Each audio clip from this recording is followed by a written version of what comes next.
Kita berdoa. Tuhan Allah Bapa kami di dalam sorga, kami mengingat akan sengsara Kristus, penderitaan Kristus di sekitar penyaliban Tuhan. Biarlah Tuhan kami semakin mengerti makna daripada apa yang kami lakukan di dalam, terutama dalam perjamuan kudus ini. Kuasai hati pikiran kami, berikan terang Roh Kudus-Mu, menjelaskan, menerangkan kepada kami, dan mampu untuk menerapkan, menyerap di dalam kehidupan kami. Sehingga ketika kami memasuki perjamuan kudus, kami boleh tahu apa yang perlu kami persiapkan dan apa yang tidak boleh kami lakukan di dalam perjamuan ini, Tuhan. Karena kami tahu perjamuan itu adalah undangan secara khusus daripada Kristus kepada kami. Terima kasih Tuhan Yesus. Terima kasih Bapa di dalam surga. Kami boleh belajar dari firman-Mu hal-hal yang berkaitan dengan perjamuan kudus. Nama Tuhan dipuji.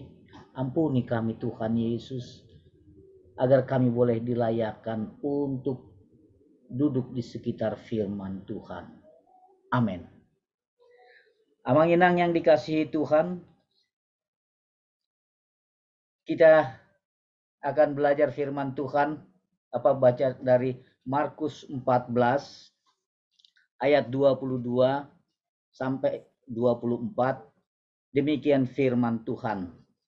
Dan ketika Yesus dan murid-muridnya sedang makan, Yesus mengambil roti, mengucap berkat, memecah-mecahkannya, lalu memberikannya kepada mereka dan berkata, "Ambillah, inilah tubuhku."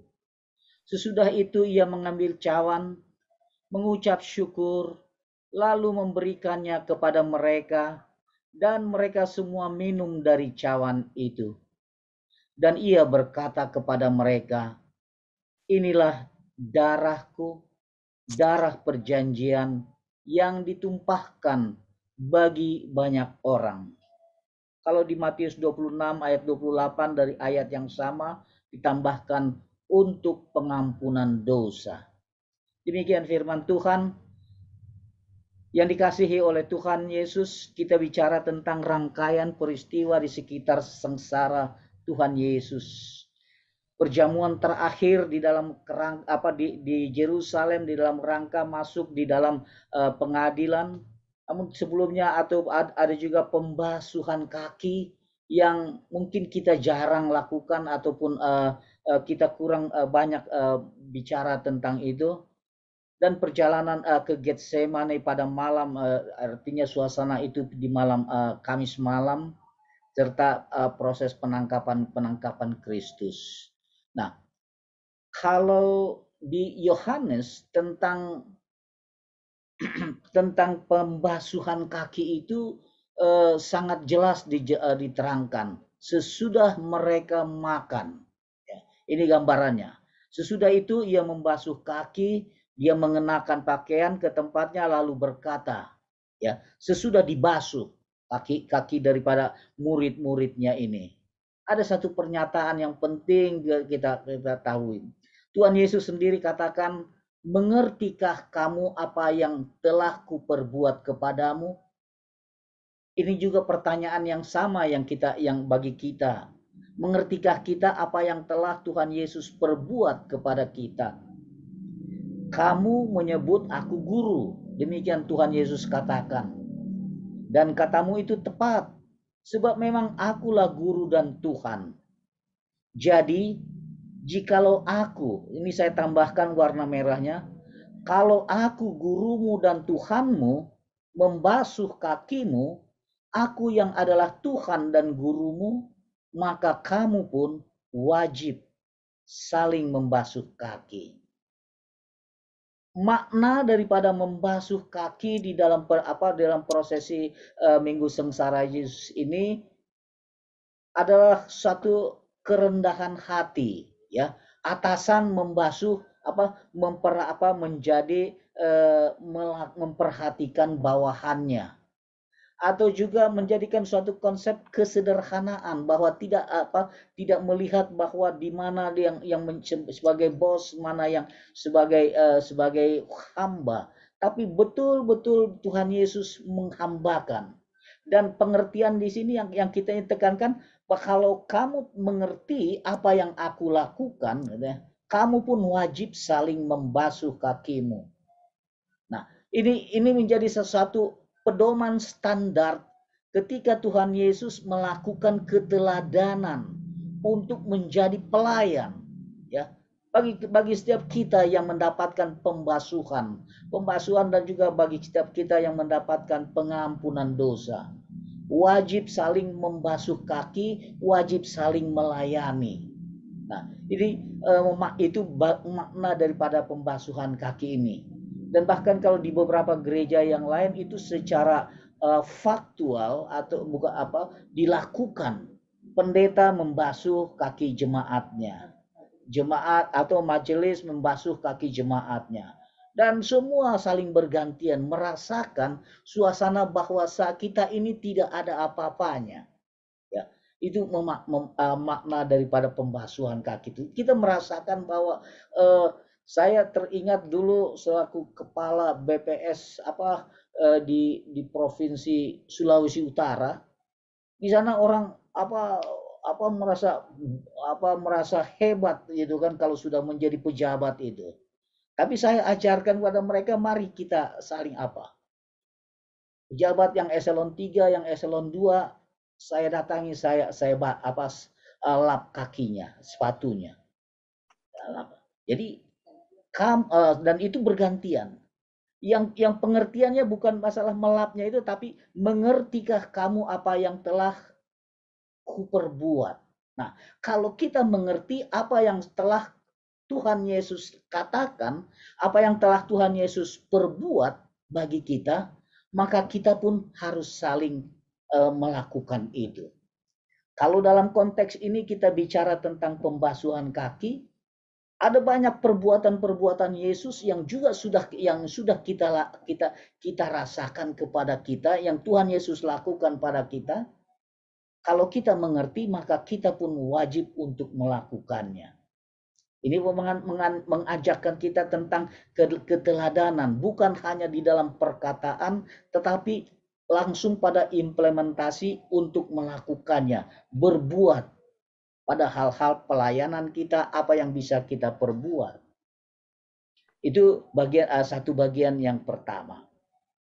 Kita melihat di sini semua kita punya tahu tentang perjamuan The Last Supper ya, Leonardo da Vinci. Tahu dari ayatnya ini mereka ini diambil dari satu ayat ketika Tuhan Yesus mengatakan, "Aku berkata kepadamu, sesungguhnya seorang di antara kamu akan menyerahkan aku, yaitu dia yang makan dengan aku." Semua orang gusar, ya, kaget. Bukan aku Tuhan, bukan aku ya. No. Itu gerak-gerak yang kita lihat. Tapi perhatikan yang di sebelah kanan Yesus, Judas Iskariot, ya. Judas Iskariot merasa dia tidak tahu. Padahal sebetulnya dialah pelaku. Yang lainnya merasa apa? Ini gambaran bagaimana The Last Supper itu kejadiannya, ya, perjamuan terakhir di lantai 2 melakukan perjamuan dan juga memecahkan roti, ya, memecahkan roti. Nah, di ayat lain tentang perjamuan ini ayat yang melakukan tentang perjamuan itu setelah generasi penerusnya, yaitu Paulus. Paulus bicara tentang perjamuan itu karena dia merupakan pewarisan ya yang juga bagian generasi kita adalah pewarisan daripada yang langsung diberikan oleh Yesus, tapi tidak mengurangi makna. Di dalam 1 Korintus ini dikatakan, apa yang telah kuteruskan kepadamu telah aku terima dari Tuhan, bahwa Tuhan pada malam itu ia diserahkan mengambil roti, mengucap syukur, dia memecah-mecahkannya, inilah tubuhku yang diserahkan bagi kamu. Perbuatlah ini menjadi peringatan akan aku. Do this in remembrance of me. Demikian juga Paulus ketika mengambil cawan, sesudah makan lalu berkata, cawan ini adalah perjanjian baru yang dimeteraikan oleh darahku. Perbuatlah ya, sebagai ini perjanjian baru. Artinya karena darah yang tercurah itu adalah darah perjanjian.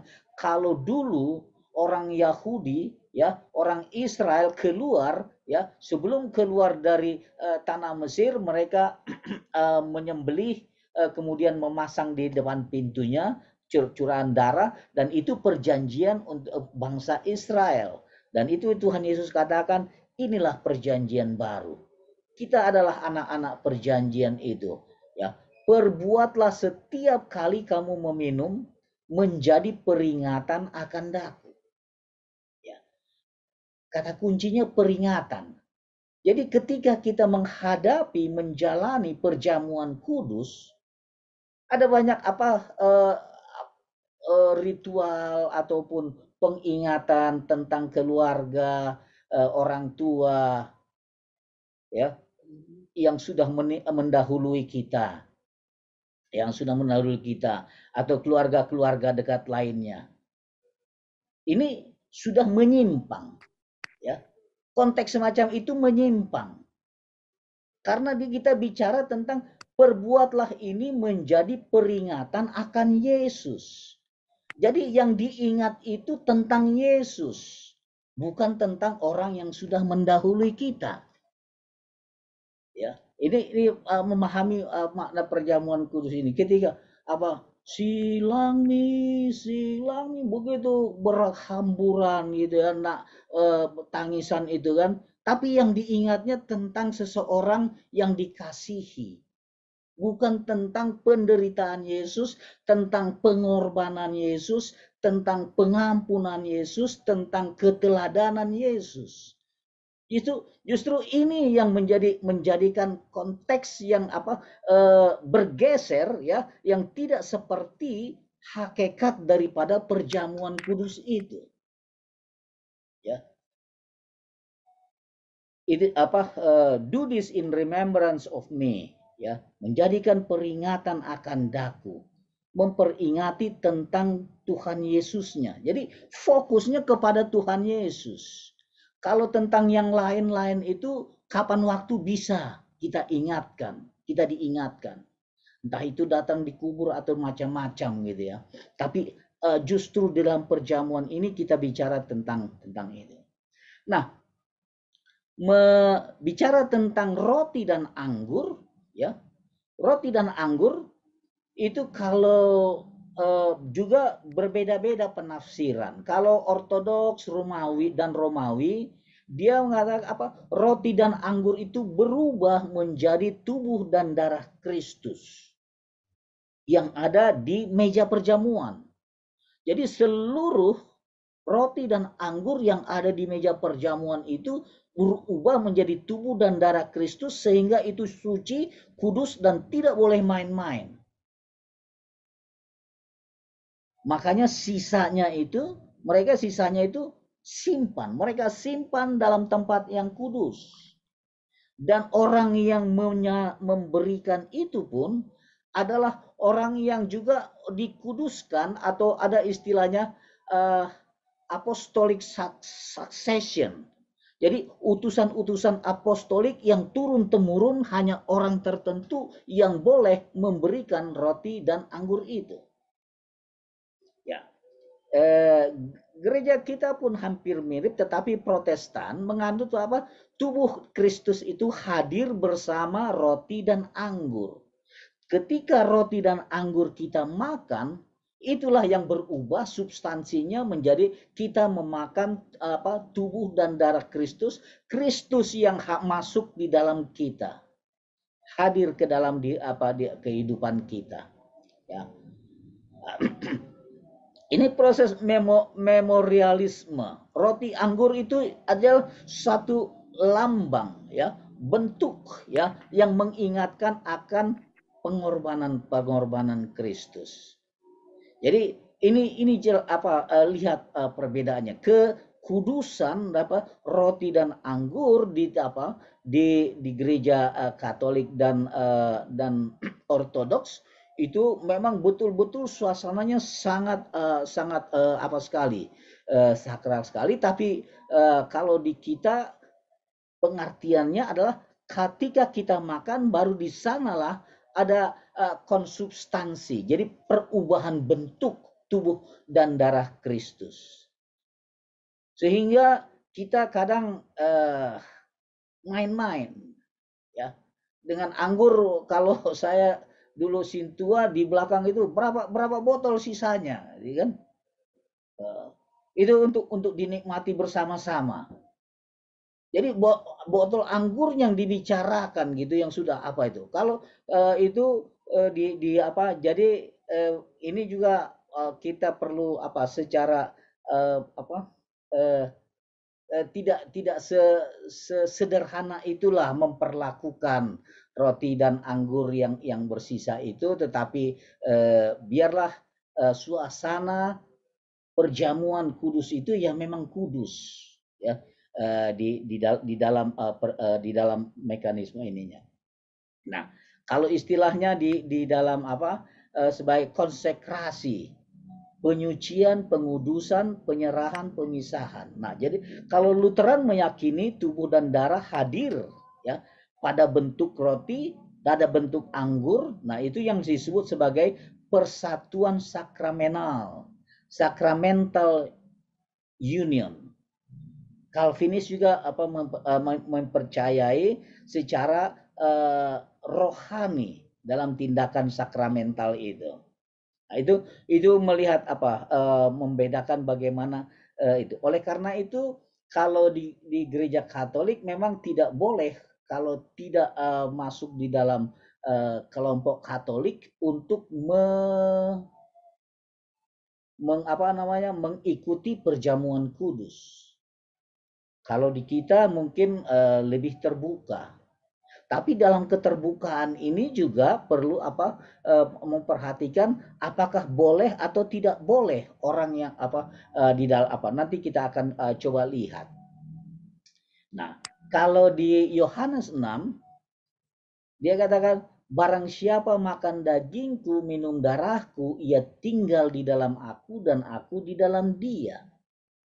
Barang siapa makan roti ini, ia akan hidup selamanya, selama-lamanya. Dan itu yang kita percayai, ya, bahwa kehidupan dari makan roti dan anggur ini.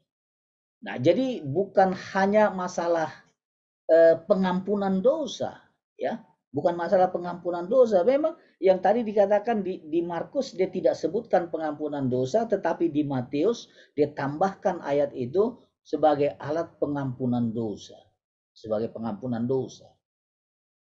Nah, ya ini yang tadi dikatakan untuk pengampunan dosa, sehingga konotasi perjamuan kudus itu konteksnya hanya untuk diri kita, bahwa diri kita pengampunan dosa kita sudah diampuni, ya, kita sudah diampuni. Padahal yang kita lihat di sana itu bahwa bukan hanya tentang kita, tetapi tentang penderitaan Yesus yang diingat, ya. Ingatan itu yang membuat kita semakin lekat, semakin dekat, semakin menyatu di dalam Yesus. Yang ingin aku ketahui kalau Paulus katakan yang ingin aku ketahui adalah kuasa kematiannya, kebangkitannya dan kematiannya. Ya. Jadi melekat ya, melekat di dalam itu suasana kehidupan, aku di dalam Yesus di dalam kita, kita di dalam Yesus ya. Ambillah inilah darahku. Makanya ketika inilah darahku, darah perjanjian ya. Kenapa dia beda dengan yang sebelumnya? Di sebelumnya itu memecah-mecah roti dan mengucap syukur. Kalau tidak ketika roti, tapi kalau darah itu yang darah perjanjian mengingatkan tentang pengorbanan darah yang tercurah itu ya bagi pengampunan. Nah, this is my body ya. Kristus hadir secara rohani. Roti dan anggur adalah tanda yang menandai tubuh Kristus. Tetapi antara tanda dan yang ditandai tidak dapat dipisahkan walaupun secara fisik faktual kita dapat membedakan. Ya. Ini masalah tentang iman. Itu makanya kalau orang yang tidak percaya tidak boleh dia masuk di dalam perjamuan kudus ini. Ya, yang belum mengerti kehadiran Kristus secara spiritual di dalam perjamuan kudus. Nah, konsep dasarnya adalah kesatuan.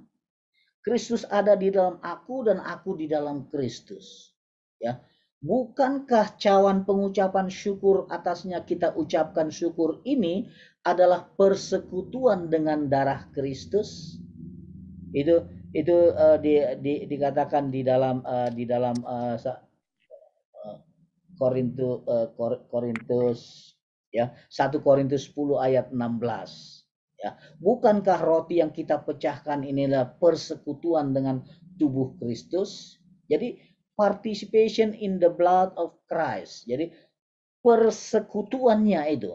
Jadi kesatuannya itu menjadikan seperti kita ini energizing ya, mendapatkan kekuatan kesegaran yang baru lagi ketika dia menjalani kehidupan ini. Menunjukkan bersatunya Kristus dengan kematiannya, bersatu di dalam tubuh Kristus. Nah, oleh karena itu di dalam ini perjamuan kudus adalah persekutuan ya. Persekutuan dengan darah dan tubuh. Karena itu ketika kita menerima anggur dan roti ya, dalam pengingatan itu akan Yesus dan di sana ada konsep penghormatan ya.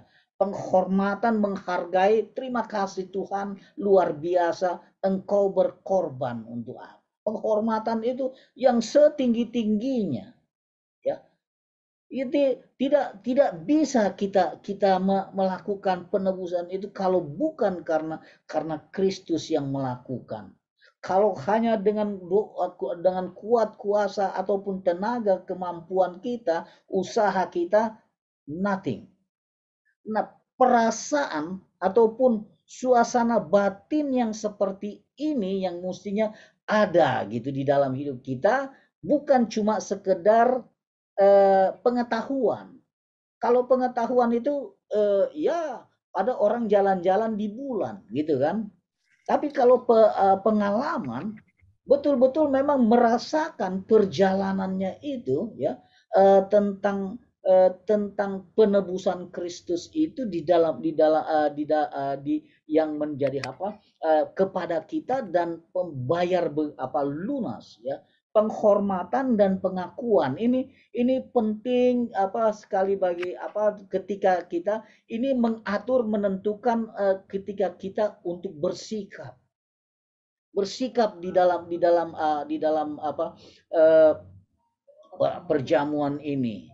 Oleh karena itu maka di banyak tempat ya, ketika masuk dalam perjamuan kudus itu mereka sudah kalau dulu di HKBP di Huta masih ya 2 minggu sebelumnya ya sudah ada persiapan hati ya, persiapan hati untuk menjalani memasuki perjamuan kudus ini. Bahkan kalau di dalam gereja-gereja Calvinis ya itu 1 bulan. 1 bulan itu 40 hari ketika mereka masuk mulai dari Rabu Abu berpuasa mempersiapkan diri, merasakan puasanya itu merasakan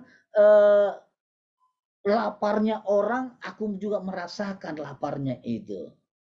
Juga merusakan penderitaannya orang, apa kepedulian kita terhadap penderitaan orang itu, apa peran kita. Kalau engkau mengerti, engkau wajib melakukannya. Itu pesan daripada Kristus awal ketika kita masuk, ketika Kristus mengajarkan masuk dalam perjamuan kudus, ketika dia menunjukkan pembasuhan kaki itu, ya sangat sangat jelas. Kalau apakah engkau mengerti? Nah, kalau tidak melakukan itu berarti kita tidak mengerti. Itu konteksnya, bahasanya begitu. Di dalam membalikan bahasa yang dinyatakan itu. Jadi penghormatan dan pengakuan menjadikan kepada Kristus sesuatu yang memang merasakan bahwa kita ini memang betul-betul hidup sehingga ketika bisa mengatakan hidup untuk Kristus itu dirasakan kalau ada pengakuan, ada penghormatan. Kalau cuma sekedar tahu bahwa kita ditebus, amin katanya, itu hanya bicara tentang diri kita. Kita tidak bicara tentang kalau itu lakukan apa yang Tuhan Yesus katakan. Nah, dengan kata lain bahwa perjamuan kudus ini adalah penguatan yang berkelanjutan. Reinforcement, ya, penguatan. Oleh karena itu kita beberapa kali diperkuat ya dengan perjamuan ya. Bagi kita adalah kesatuan dengan diri Kristus.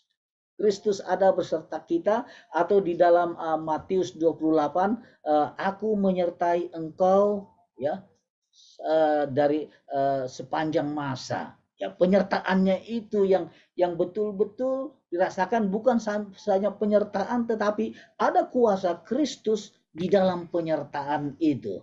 Kita merasakan itu, perasaan-perasaan penyertaan itu. Inilah kehadiran Kristus di dalam perjamuan kudus ini. Jadi Roh Kudus adalah pengikat yang menyatukan ya percaya kita kepada Kristus, Roh yang mencurahkan kehidupan Kristus ke dalam kehidupan orang percaya, dan ini merupakan karya Roh Kudus. Ya, karya Roh Kudus. Kalau hanya dengan logika kita tidak akan mampu mengatakannya, atau hanya tinggal dalam pengetahuan saja, tetapi dalam iman, ya, mempercayai bahwa kehidupan orang percaya itu dari imannya itu penyatuan itu dirasakan. Ada kuasa Roh Kudus. Ya. Kemudian perjamuan kudus ini sebagai alat kesatuan. Ya, jadi dengan adanya perjamuan itu sebagai alat kesatuan, bukan masalah makan dan minumnya, tetapi ada transubordinasi yang dalam kita yang mewujud, Kristus yang mewujud di dalam roti dan anggur itu, union with Christ, kesatuan dengan diri Kristus. Kita merasakan betul-betul Kristus hadir. Sehingga ketika kehadiran Kristus inilah, maka kita dituntun, dijaga, dan selalu di dalam perilaku kita, perkataan kita, apapun itu ada di dalam kendali Kristus. Ya. Ini yang tadi, perbuatlah itu menjadikan nah ini bagian yang penting. Satu sisi lagi yang saya tunjukkan, setiap kali kamu makan roti ini dan minum cawan ini, kamu memberitakan kematian Tuhan. Jadi ada berita, ada pengutusan ya tentang kematian Tuhan. Dia bahwa itu tidak berhenti kepada Golgota semata, dan itu terus-menerus menjadi pemberitaan kita. Kabar baik itulah di sana ya, sampai dia datang. Ada sampai dia datang. Jadi penantian gitu, dan itu terus diberitakan. Nah, ayat yang 27 yang penting, yang juga menjadi bagian makanan keras. Yang saya katakan makanan keras bagi kita, barang siapa dengan cara yang tidak layak makan roti minum cawan Tuhan, ia berdosa. Ya, apa? 1 Korintus 11 ayat 27 mengatakan, barang siapa dengan cara yang tidak layak makan minum roti cawan Tuhan ini, ia berdosa terhadap Kristus, terhadap tubuh dan darah Tuhan. Oleh karena itu, maka ada solusi yang dikatakan, hendaklah tiap-tiap orang menguji dirinya sendiri. Jadi ketika masuk dalam perjamuan kudus, hendaklah kita menguji diri kita layak tidaknya ikut dalam perjamuan untuk makan dan roti dan minum anggur. Nah, seperti apa yang tidak layak itu? Mungkin itu menjadi pertanyaan. Tapi sebelumnya kita berbicara apa yang kita bicarakan tadi, bahwa sebelum perjamuan kudus ada persiapan diri, ada pengujian diri, ada perdamaian, ya, perdamaian. Bahkan diri kita kalau ada yang punya terpanggil untuk berpuasa, ya berpuasa untuk merasakan sengsaranya Yesus, merasakan. Jadi ada feelingnya gitu. Jadi bukan cuma Yesus menghadapi sengsara, dicaci, dihina, difitnah, ya, diludahi, kadang diludahi gitu kan.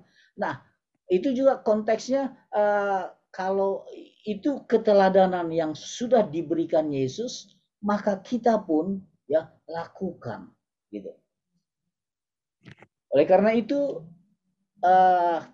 di dalam sebelum perjamuan kudus kita juga ada ibadah malam Passion. Nah, ibadah malam Passion ini konteksnya lebih bicara tentang perjalanan atau ayat-ayat yang berkaitan dengan sengsaranya Yesus sebelum masuk kepada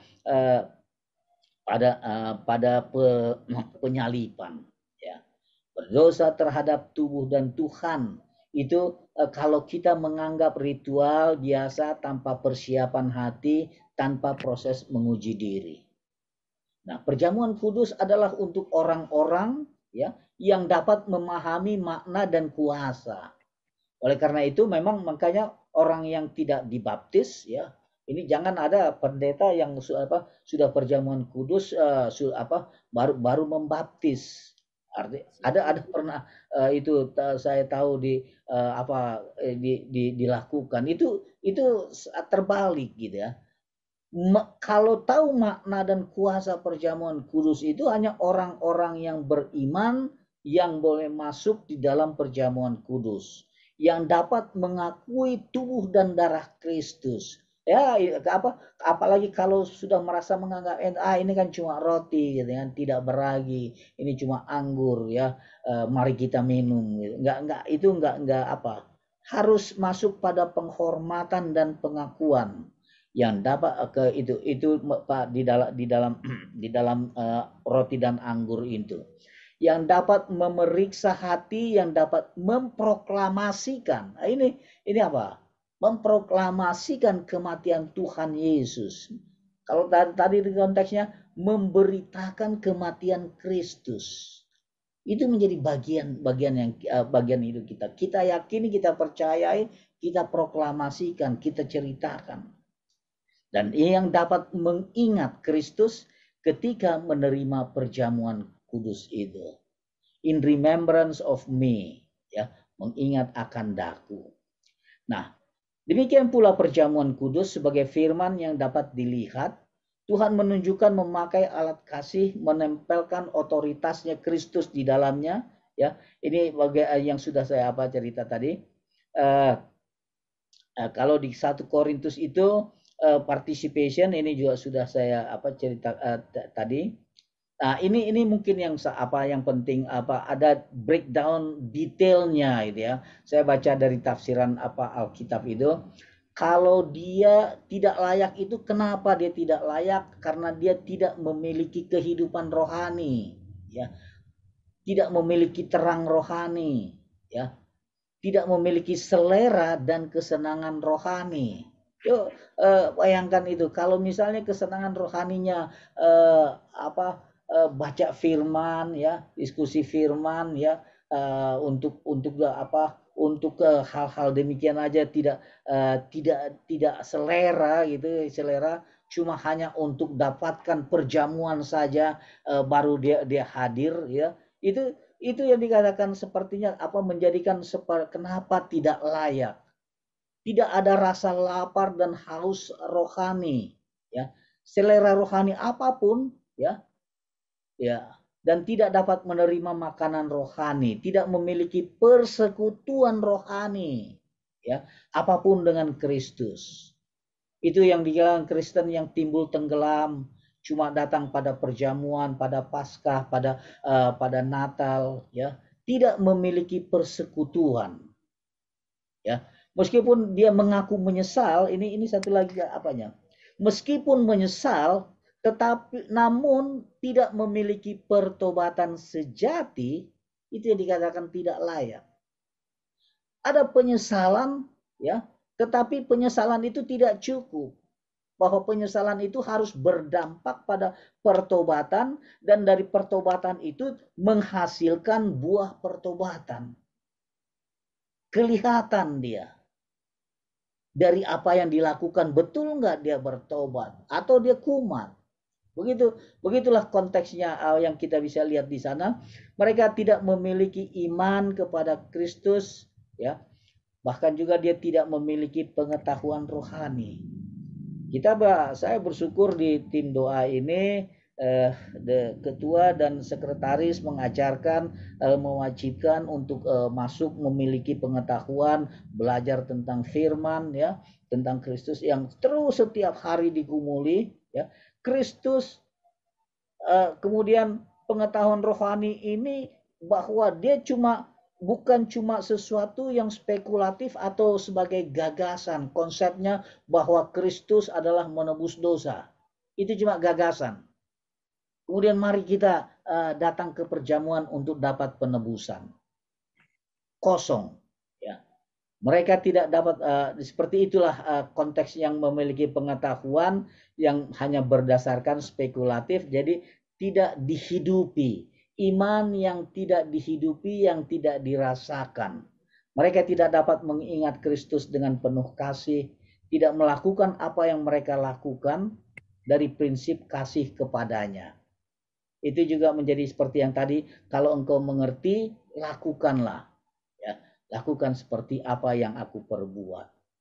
Nah, kehidupan demikian juga itu perilaku. Ini bicara tentang percakapan. Tidak menjadikan Injil Kristus. Kehidupan dalam percakapannya menjadi Injil Kristus. Bahkan dia menyalibkan Kristus, mempermalukan secara terbuka. Itu ingat lihat pendeta yang aku pendeta kemudian murtad, bicara pengakuan di tempat yang lain, ya, tentang bagaimana Kristus mempermalukan secara terbuka. Nah, itu seperti sudah sama seperti Judas gitu. Karena itu tidak layak menunjukkan pengalipan. Mereka membawa celah dan Injil dan tata cara Kristus. Perjamuan dalam ragi kejahatan. Kira-kira itulah konteks ataupun memaknai perjamuan ini. Ada persiapan diri, ada kerendahan hati, ada di dalam perjamuan ini ada pengampunan dosa, pengingatan akan Yesus. Yesus yang hadir di dalam kita, kesatuan, reinforcing, ya, menjadikan kita menambah bersemangat lagi di dalam kehidupan kita, ya, di dalam perjalanan kehidupan. Biarlah ini juga menjadikan bagian daripada kita, bahwa kita mempersiapkan diri dengan segala kerendahan hati, dengan segala penghormatan, dan juga dengan segala pengakuan, ya, penghormatan dan pengakuan bahwa yang sudah Yesus lakukan itu di dalam hidup kita luar biasa. Dan in remembering of me, ya, bahwa hanya Yesus yang diingat, ya, dalam masa-masa perjamuan ini, tidak ada yang lain. Amin.